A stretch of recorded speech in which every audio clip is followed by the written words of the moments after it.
بسم الله الرحمن الرحيم সালামুন আলাইকুম। কোরআন যে আল্লাহর বাণী, আল্লাহর কিতাব, সেটা কিভাবে বুঝবো? এই প্রশ্ন তৎকালীন আরবদের মধ্যেও ছিল। তখন আল্লাহ তাআলা এই প্রশ্নের উত্তর দিয়েছিলেন যে তোমরা যদি একটা সূরা কিংবা কোনো একটা আয়াত তৈরি করো বা আনয়ন করো, কিন্তু কেউ পারেনি। বিগত 1500 বছরে কোরআনের একটি আয়াতের কোনো সংযোজন করা যায়নি, সম্ভব হয়নি। কেন সম্ভব হয়নি আল্লাহই ভালো জানেন, কিন্তু সম্ভব হয়নি। এই 1500 বছরে অনেক বৈশ্বিক শক্তি, পরাশক্তি, অনেক ক্ষমতাধর ব্যক্তি কোরআনে নতুন কিছু সংযোজন করতে চেয়েছিলেন, কিন্তু সেটা পারেনি এবং সম্ভব হয়নি। ইসলামের মধ্যে অনেক রকমের দল, উপদল, নানান ধরনের মত, পথ, পক্ষে বিপক্ষে নানান রকমের লোক থাকলেও কোরআনের একটি আয়াত নিয়েও কোনো পক্ষই ভিন্ন মত পোষণ করেনি।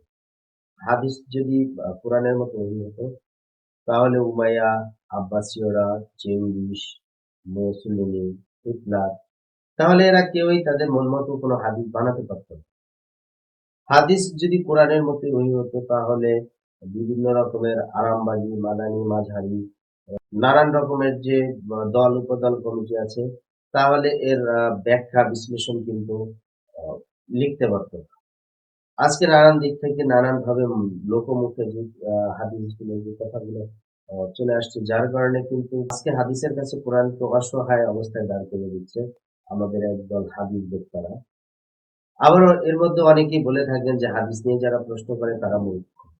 এই হাদিস সংরক্ষণ, সংকলনের নাকি আবার অনেক রকমের বৈজ্ঞানিক পন্থাও আছে, কিন্তু বাস্তবিক পক্ষে হচ্ছে যে এই হাদিস সংকলনের যে পন্থা সৌদি আরবের ইউনিভার্সিটিতে একরকমের হয়, সেটা আবার ইরান বা অন্য ভূখণ্ডের মানুষের কাছে গ্রহণযোগ্য না। হাদিস সংগ্রহের যে বৈজ্ঞানিক পদ্ধতি বা হাদিস সংরক্ষণের সঠিক পদ্ধতি হতো, তাহলে সেটা কিন্তু সার্বজনীন গ্রহণযোগ্য হতো। আমরা এই পর্বে মূলত হাদিস যে সংকলন হয়েছে, সেই হাদিস সংকলনের একটা ধারণা নেব, কিছুটা আন্দাজ করতে পারবো যে আমাদের যে শরীয়তের বিধান হিসাবে লোকমুখে শোনা যে হাজার হাজার হাদিস, সেগুলো যে কোরআনের কাছে সমকক্ষ আহ, করা হচ্ছে, আসলে সেই জিনিসগুলো কতটা যৌক্তিক, এই বিষয়টা কিন্তু খুব ক্লিয়ার হয়ে যায়। হাদিস সংরক্ষণ হয় মূলত নবীজি সাল্লাল্লাহু আলাইহি সাল্লামের জীবদ্দশায়। নবীজি করিম সাল্লাল্লাহু আলাইহি সাল্লামের সাথে যারা সার্বক্ষণিক থাকতেন, নবী সাল্লাল্লাহু আলাইহি সাল্লাম যা করতেন সেগুলো যারা স্বচক্ষে দেখেছেন, আহ, সেই জিনিসগুলোকে আবার মনে রেখেছেন, যে আবার কিছু কিছু হচ্ছে যে লিখেও রেখেছিলেন। এগুলো আবার বাইরের মানুষগুলোর সাথে যখন শেয়ার করতেন, নবীর সাহচর্যে থাকার যে অভিজ্ঞতা, এই জিনিসগুলো বাইরে শেয়ার করতেন, এবং এই বাইরের লোক অনেক দূর দূরান্ত থেকে এসেও এই তালিমগুলো নিত, যাদের মধ্যে অনেকেই নিজেকে নবীজির খুব কাছের লোক বোঝানোর জন্য আবার নানান রকমের আহ, নিজের স্বার্থ সংশ্লিষ্ট অনেক উদ্ধৃতি দিতেন, অনেক কথা বলতেন। যেমন আহ, এখনকার সময় যদি উল্লেখ করা হয় যে আমি অমুক নেতার সাথে চা করেছি, আমি অমুক ব্যক্তির সাথে এই করেছি, এইগুলো কিন্তু একটা শ্রেণীর লোক আবার জাহির করার চেষ্টা করে। ঠিক ওই রকম নবীর কাছের হওয়ার আহ, দেখানোর জন্য, বোঝানোর জন্য, এবং খুব সহচর্য পেয়েছেন সেই জিনিসগুলো বোঝানোর জন্য অনেক স্বার্থ সংশ্লিষ্ট কথাবার্তাও কিন্তু তখন প্রচলিত ছিল। ওই সময় এই অবস্থায় লক্ষ লক্ষ হাদিস সাধারণ মানুষের মুখে মুখে ঘুরতেছিল। সর্বপ্রথম হাদিস সংরক্ষণের জন্য আনুষ্ঠানিক উদ্যোগ নেন ইমাম মালিক। তিনি মূলত মদিনারই বাসিন্দা ছিলেন। তিনি 93 হিজরিতে জন্মগ্রহণ করেন, অর্থাৎ নবীজির ইন্তেকালের 83 বছর পর। তার সংরক্ষিত বেশিরভাগ হাদিস গুলো ছিল মূলত তাবিঈদের কাছ থেকে।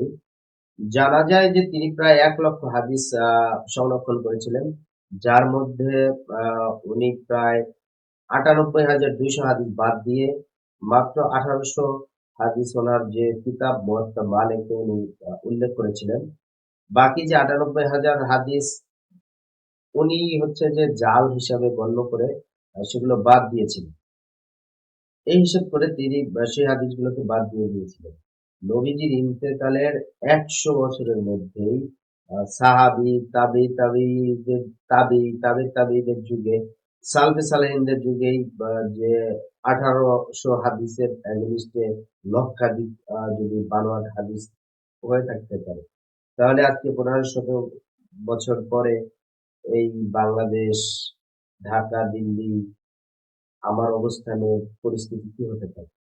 হাদিস এবং ফিকহ শাস্ত্রে ইমাম মালিক কিন্তু খুবই অনেক বড় পণ্ডিত ছিলেন।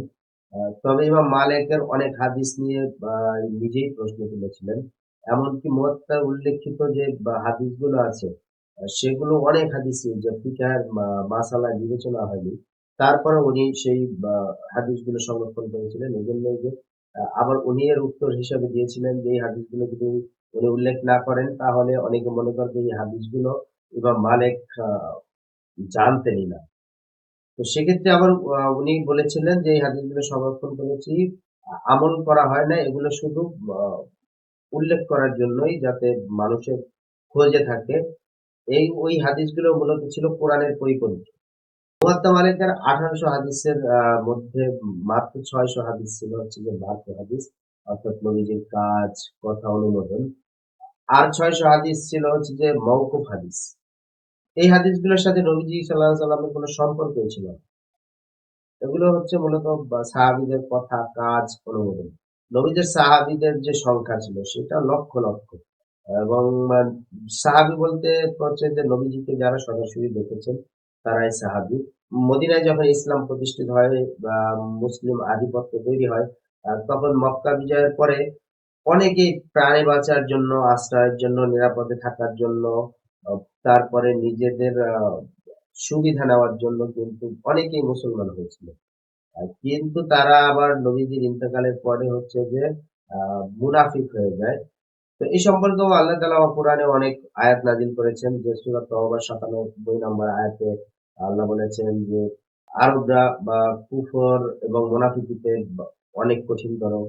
একই সূরায় 101 নম্বর আয়াতে আল্লাহ তাআলা বলেন, আর তোমাদের আশেপাশে মক্কাবাসীদের মধ্যে কিছু লোক আছে মুনাফিক, এবং মদিনাবাসীদের মধ্যেও কিছু লোক আছে অতিমাত্রায় মুনাফিকিতে লিপ্ত। তুমি কি তাদেরকে জানো না? আমি তাদেরকে জানি, আল্লাহ তাআলা বলেছেন। তো তখনকার সময় নবী করিম সাল্লাল্লাহু আলাইহি সাল্লামের যখন রাষ্ট্র ক্ষমতায় অধিষ্ঠিত হয়, অনেকে সুবিধা নেওয়ার জন্যই মুসলমান হয়েছিলেন। তারা আবার নবীজির ইন্তেকালের পরে এই ইসলাম ধর্ম ত্যাগ করেছিল। তা আমরা কিন্তু আসলে জানি না যে সেই সব ছদ্মবেশী বা মুসলমানগুলো কারা ছিল, তারা কি হাদিসগুলো বর্ণনা করেছে, এবং এমন যে হযরত সাল্লাল্লাহু আলাইহি সাল্লামের মৃত্যুর পরে তারা ধর্ম শুধু ত্যাগই করেনি। আবু বকরের সময় যখন খিলাফত চলছিল, তখন কিন্তু যুদ্ধও হয়েছিল তাদের মধ্যে, যেটা রিদ্দার যুদ্ধ হিসাবে পরিচিত। তো এক বিষয় হচ্ছে যে যারা এই যে সাহাবীদের কাজ, কথা, অনুমোদন, এটা আসলে শরীয়তের কতটা সর্বসম্মত হয়। কারণ এই ধর্মত্যাগীরা আবার এই ইসলামের বিরুদ্ধেও হচ্ছে যে যুদ্ধ করেছিল। এখন এর মধ্যে কারা ছিল, কারা ছিল না, সেটা কিন্তু বের করা, বলা অনেক মুশকিল। কারণ আমরা কতজন সাহাবীকে খুব বিশ্বস্ততার সাথে চিনি। আমাদের সামনে যে গল্পগুলো বলা হয়, শুধু আমাদের সেইটুকু বিশ্বাস করতে হবে। তারপর ইমাম মালিকের যে গ্রন্থ, সেখানে প্রায় 250 আছে হচ্ছে যে মাত্তু হাদিস। এই মাত্তু হচ্ছে হাদিসগুলো হচ্ছে যে তাবেঈদের কথা, কাজ, অনুমোদন। যেখানে ইমাম মালিকই স্বয়ং প্রায় 98,000 হাদিস সাহাবী, তাবেঈ, তাবেঈ তাদের বিষয়ের উপর আস্থা আনতে পারেননি, এবং সেই হাদিসগুলোকে বাদ দিয়ে দিয়েছিলেন। সেইখানে আহ কোন তাবেঈর কথা সত্য মিথ্যা, সেটা আসলে যাচাই করার যে পদ্ধতি, যাচাই করার যে অবস্থা, তার উপর দাঁড়িয়ে তাদের যে কথা, কাজ, অনুমোদন, এটা শরীয়ত সম্মত বা এটা কোরআনের কতটা পক্ষে বা কোরআনের কতটা পরিপন্থী, এইটার উত্তর আমাদের প্রত্যেকেরই খোঁজা উচিত। তারপরে মুয়াত্তা মালিকে কিন্তু প্রায় 200 হাদিস আছে যে মুরসাল হাদিস। এই মুরসাল হাদিস মানে হচ্ছে যে পরিত্যাজ্য হাদিস। মুরসাল হাদিস এই কারণেই হয়েছে যে এই হাদিসগুলো যারা বর্ণনা করেছেন, তাদের জন্ম হয়েছে মহানবী সাল্লাল্লাহু আলাইহি সাল্লামের মৃত্যুর পরে, এবং এই হাদিসগুলো তারা অন্য কারো লোকমুখে শুনেছেন। যাদের কাছ থেকে শুনেছেন তাদের পরিচয় তাদের মনে নেই। এরকম হাদিস আছে 200 মুয়াত্তা মালিক, যে হাদিসগুলো হচ্ছে মুরসাল হিসাবে পরিচিত। এই হচ্ছে যে হাদিসের বাস্তবিক অবস্থা। এরপরে আমাদের সামনে বুখারী এর হাদিস, ইবনে হিব্বান, মালেক ইত্যাদি ইত্যাদি বর্ণনা করে বলে দিলেই যা কিছু আমরা বিশ্বাস করে নিলাম, যা কিছু আমরা মেনে নিলাম, যা কিছু শুনে আমরা হুলস্থুল শুরু করে দিলাম। আবু হানিফার জন্ম মূলত হয় হিজরি ৮০ সালে। হযরত মুহাম্মদ সাল্লাল্লাহু আলাইহি ওয়াসাল্লামের মৃত্যুর প্রায় ৭০ বা ৭৮ বছর পরে হচ্ছে গিয়ে তার জন্ম।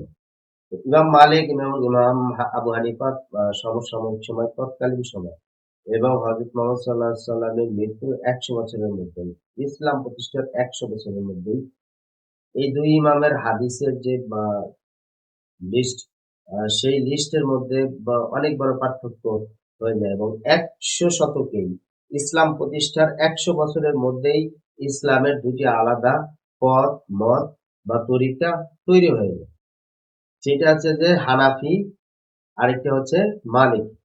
ইসলাম প্রতিষ্ঠার ১০০ বছরের মধ্যে দুটি পথ মত তৈরি হয়ে যায় এবং নানান রকমের পার্থক্য তৈরি হয়ে যায়। যে অনেক হাদিস আছে যে ইমাম মালিক যেগুলো হচ্ছে যে সহিহ বলে গণ্য করেছে, ইমাম হানিফা, আবু হানিফা সেগুলোকে বাতিল হিসাবে গণ্য করেছে। আবার অনেক দ্বিমুখী রাস্তা আছে যে একজন যেটাকে সঠিক বলেছে আরেকজন সেটাকে ভুল বলেছে। তো এখন আপনি আমি তাদের মতো এক বিখ্যাত বিখ্যাত পণ্ডিতরাই যে জিনিসগুলোয় তখনই একমত হতে পারেনি। আপনি আমি এই সময় এসে কিভাবে বুঝবো যে কোনটা নবীজির কথা, কোনটা নবীজির নামে বানোয়াট কথা, এইটা কোনটা সহিহ হাদিস, কোনটা সহিহ হাদিস না, এই জিনিসটা আসলে আমাদের বোঝার কি উপায় আছে? যেখানে তৎকালীন সময়ে সাহাবী তাবেঈরা এই তাদের ইমানের মানদণ্ডে অনেকেই উত্তীর্ণ হতে পারেনি। সেখানে আপনি আমি এইটা সহিহ হাদিস, এইটা জাল হাদিস, এইটা অমুক অমুক অমুক নানান রকমের ফতোয়া দিয়া নানান পথ তৈরি করা। এরপরে আছে হচ্ছে যে হাম্বলি মাযহাব। হিজরি ১৬৪ সনে ইমাম হাম্বলের জন্ম হয়। হযরত মুহাম্মদ সাল্লাল্লাহু আলাইহি ওয়াসাল্লামের মৃত্যুর প্রায় ১৫০ বছরেরও বেশি সময় পরে হচ্ছে ইমাম হাম্বলের জন্ম হয়। তার যে কিতাব, সংকলিত কিতাব মুসনাদ আহমদ ইবনে হাম্বল, সে হাম্বলে বলা হয়ে থাকে যে ২৭,০০০ থেকে ৪০,০০০ হাদিস তিনি সংরক্ষণ করেছিলেন। বলা বাহুল্য যে মুসনাদে আহমদের যে হাদিসগুলো আছে, তার ৮০% হাদিস হচ্ছে যে তার উস্তাদ ইমাম মালিক, ইমাম আবু হানিফা সেগুলোকে হাদিস বলেই হিসাব করেননি, হাদিস বলেই সার্টিফাই করেননি এবং সেই হাদিসগুলো হচ্ছে যে নিজেদের কিতাবেও কিন্তু স্থান দেননি। ইমাম আবু হানিফা এবং ইমাম মালিকের যে ছাত্র ইমাম হাম্বল, তার যেই হাদিসগুলো আছে সেগুলো নিয়ে হচ্ছে যে ইসলামের যে তৃতীয় দল হাম্বলি মাযহাব, সেই হাম্বলি মাযহাব প্রতিষ্ঠিত হয়। তো তারা একই সমসাময়িক সময়ে যে বিখ্যাত বিখ্যাত ইমাম, ৩ জন ইমাম এবং প্রত্যেকের সাথে প্রত্যেকের সংযোগ ছিল, যোগাযোগ ছিল সমসাময়িক। তারাই সেই জায়গায় একমত হতে পারেনি। ৩ টা দল হয়ে গেছে এবং এই ৩ জন আবার কেউ কারো উপর হচ্ছে যে আস্থা রাখতে পারেনি। যার কারণে আবার নতুন আরেক দল হয়েছে, সেটা হচ্ছে শাফিঈ। ইমাম শাফিঈ হচ্ছে যে ইমাম শাফিঈ মাযহাবের তৈরি করেন।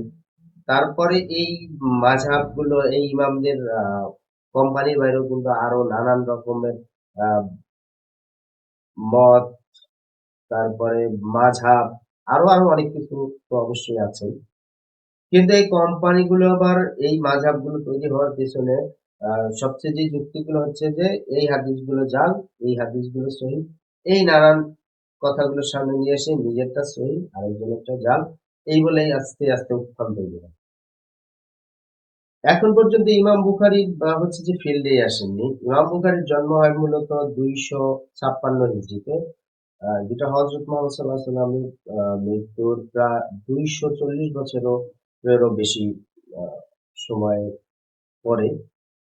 তিনি যেই তার কিতাবে যে হাদিসগুলোর স্থান নিয়েছেন, সেগুলো হচ্ছে যে শুধুমাত্র সহিহ হাদিস আ স্থান দিয়েছেন। তিনি জানা যায় যে ৬ লক্ষ হাদিস সংরক্ষণ করেছিলেন। তার মধ্যে মাত্র ৭,০০০ হাদিস সহিহ বিবেচনায় হচ্ছে যে তিনি তার যে কিতাব, সেই কিতাবে স্থান দিয়েছিলেন। এর বাইরে প্রায় ৫,৯৩,হাজার হাদিস তিনি তার কিতাবে স্থান দেননি, যেগুলোকে তিনি বাতিল হিসাবে হচ্ছে যে গণ্য করেছিলেন। বুখারী শরীফে যে হাদিসগুলো আছে সেই হাদিসগুলোর পুনরাবৃত্তি অর্থাৎ একই হাদিস বারবার আসা, সেগুলো বাদ দিলে মাত্র 2200 হাদিসের মতো হচ্ছে যে দাঁড়ায়, যেগুলো হচ্ছে মূলত ইউনিক হাদিস। আহ, এর আবার সব হচ্ছে যে মারফু হাদিস না, অর্থাৎ নবীজির কথা কাজ অনুমোদন। ইমাম বুখারীর হাদিস যাচাইয়ের যে পদ্ধতি ছিল সেই পদ্ধতির নাম হচ্ছে ইন্তেখারা, অর্থাৎ ধ্যান। উনি ধ্যান করে তারপর সিদ্ধান্ত নিতেন যে কোন হাদিস টা সহি, কোন হাদিসটা সহি না। এবং উনি স্বপ্নযোগের হচ্ছে যে সহায়তা নিতেন। এই পদ্ধতিতে হচ্ছে যে উনি হাদিসের বিচারিক সিদ্ধান্ত নিতেন।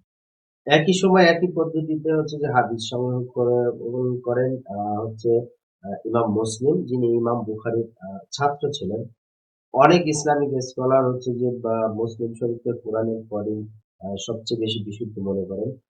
কেবল সহি হাদিসের সংকলন বিধায় বুখারী ও মুসলিম শরীফের সামনে কিন্তু সহি শব্দটা লেখা আছে। মুসলিম শরীফে প্রায় 12,000 হাদিস আছে, যেগুলার পুনরাবৃত্তি বাদ দিলে 4,000 হাদিস ইউনিক হাদিস হিসাবে গণ্য হয়।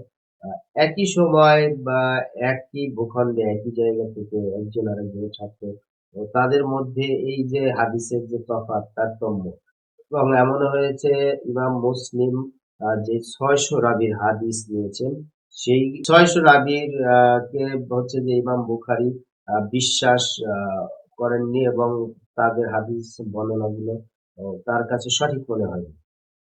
এবং ইমাম বুখারী অর্থাৎ ইমাম মুসলিমের শিক্ষক সেই হাদিসগুলোকে বেমালুম ভাবে বাতিল করে দিয়েছে। হিদায়াতের ভাষণ, গাদির হুকুমের ভাষণ, এই জিনিসগুলো মুসলিম শরীফে জায়গা পেল, তার ওস্তাদ ইমাম বুখারীর কিতাব আবার এই জিনিসগুলোর জায়গা হয়নি। বিষয় হচ্ছে যে এখন আমরা কার কথা শুনবো, বুখারীর কথা শুনবো না মুসলিমের কথা শুনবো? ইমাম বুখারীর আরেক ছাত্র ছিলেন ইমাম তিরমিজি। ইমাম তিরমিজির যে কিতাব তিরমিজি শরীফে 3600 হাদিস তালিকাভুক্ত হয়।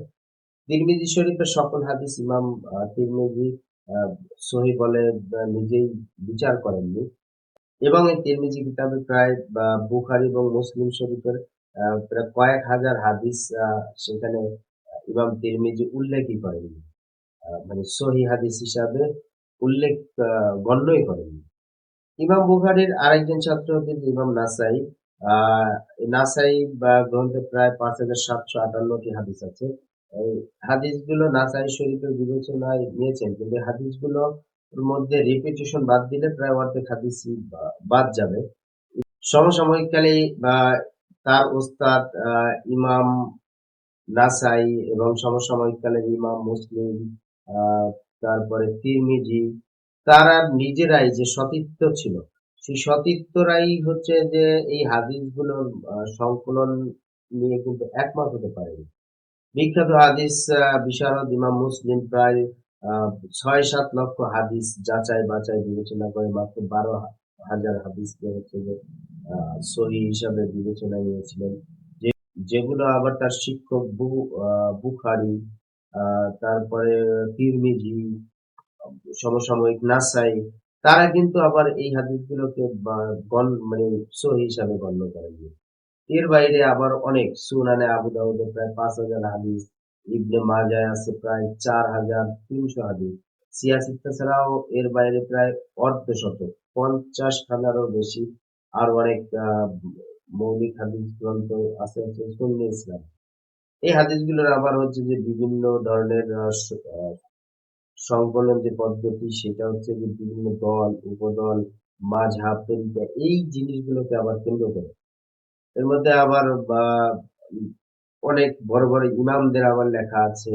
এর মধ্যে আবার আলবানির লেখা আছে সিলসিলায়ে আহাদিস, ইমাম নববীর আছে হচ্ছে যে রিয়াদুস সালেহিন, আরো নানান নানান রকমের ইমামদের আহ, নানান কিতাবও আছে।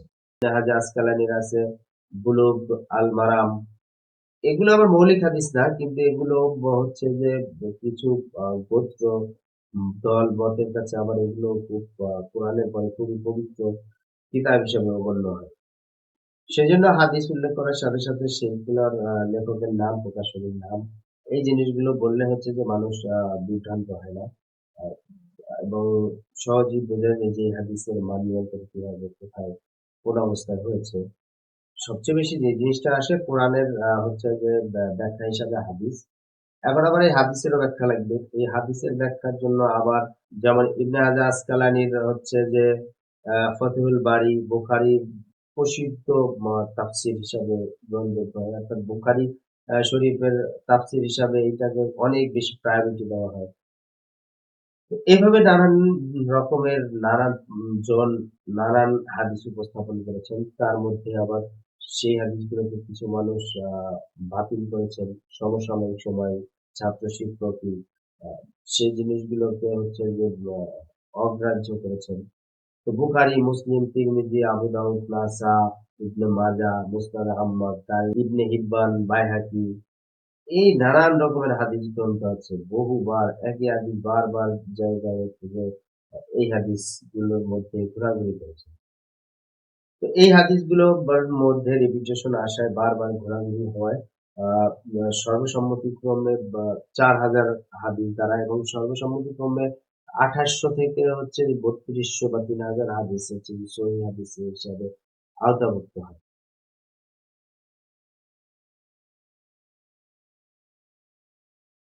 এরপরে মওকুফ আর মাকতু হাদিস, আ মারফু হাদিস এই জিনিসগুলোর আলাদা, আলাদা করলে হযরত মুহাম্মদ সাঃ এর কাজ অনুমোদন হিসাবে হাদিস দাঁড়ায় ২,০০০ এরও কম। আর এই ২,০০০ হাদিস কিন্তু কোরআনেরই রিপিটেশন অর্থাৎ কোরআন যদি পালন করা হয়, কোরআন পরিপূর্ণ কোরআনকে মান্য করা হয়, আ তাহলে এই হাদিসগুলো কোরআনের মধ্যেই অন্তর্ভুক্ত হবে। আর এই ২,০০০ হাদিসের জন্য হয়তো কোরআন শরীফের ২ পারাই যথেষ্ট। সর্বোপরি পুরো কোরআনকে যখন মানা হবে তখন এই যে আ হাদিসের যে সংকলন, সংরক্ষণ যে জায়গাটায় দাঁড়ায় সেই ২,০০০ হাদিসও সেই কোরআনের মান্যতার কারণেই সেগুলোও মান্য করা হয়। যার কারণে যারা হাদিস মানাকেও কেন্দ্র করতে চায় তাদের কিন্তু এই হাদিসগুলোও মানা হয় এবং সহিহ হাদিসগুলো হিসাবে পক্ষান্তরে সহিহ হাদিসগুলোও কিন্তু মানা হয়। শুধুমাত্র হাদিস আ আ মানতে গেলে তখন আবার এই হাদিস বোঝার জন্য হাদিসে তো সব প্রশ্নের উত্তর নাই। তারপরে কি আবার দাঁড়াবে কিয়াস, ইজমা, তা বিভিন্ন ব জায়গার শাসন, উমাইয়া আব্বাসীয়দের শাসন ব্যবস্থা। এই জিনিসগুলো দাঁড়ায়। যার কারণে বিষয়গুলো আরো জটিল হয়ে যায় এবং জটিলতর হওয়ার থেকেও উত্তরণের একমাত্র উপায় হচ্ছে যে কোরআন।